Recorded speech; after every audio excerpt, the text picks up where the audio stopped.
Mến chào quý vị và các bạn đang quay trở lại với kênh của chúng tôi. Rất vui được đồng hành cùng quý vị với nội dung Olicy tung tin nhắn tố một phụ nữ lừa đảo 100 triệu, nhắn tin đòi còn bị tỏ thái độ.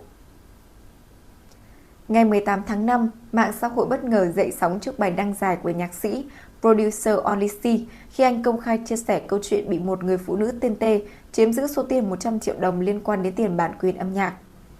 Dù vụ việc được cho là đã xảy ra cách đây khoảng 3 năm, nam nhạc sĩ cho biết đến thời điểm hiện tại anh mới quyết định lên tiếng vì không muốn tiếp tục im lặng trước sự việc kéo dài quá lâu mà chưa được giải quyết dứt điểm.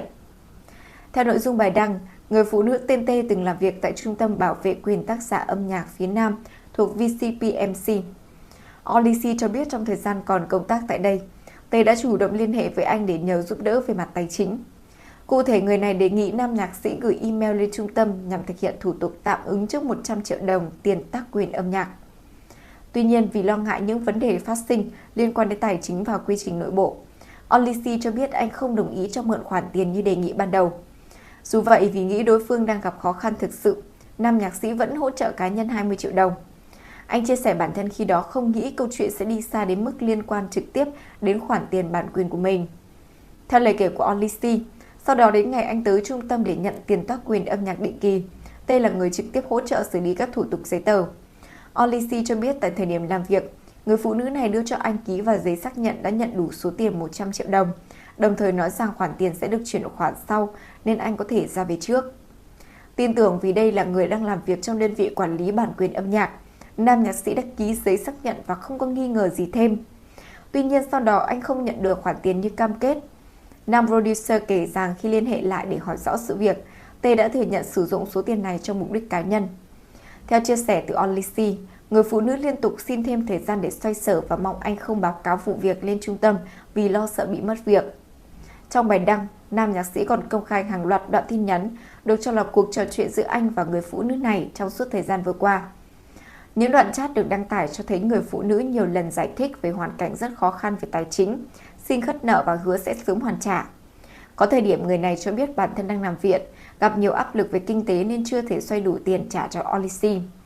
Nam nhạc sĩ cho biết anh đã nhiều lần tạo điều kiện, chờ đợi và hy vọng đối phương giữ đúng lời hứa, nhưng cuối cùng mọi chuyện vẫn có tiến triển rõ ràng. Đáng chú ý, bài đăng còn xuất hiện thêm các đoạn tin nhắn từ một người khác tự nhận là bạn thân của T.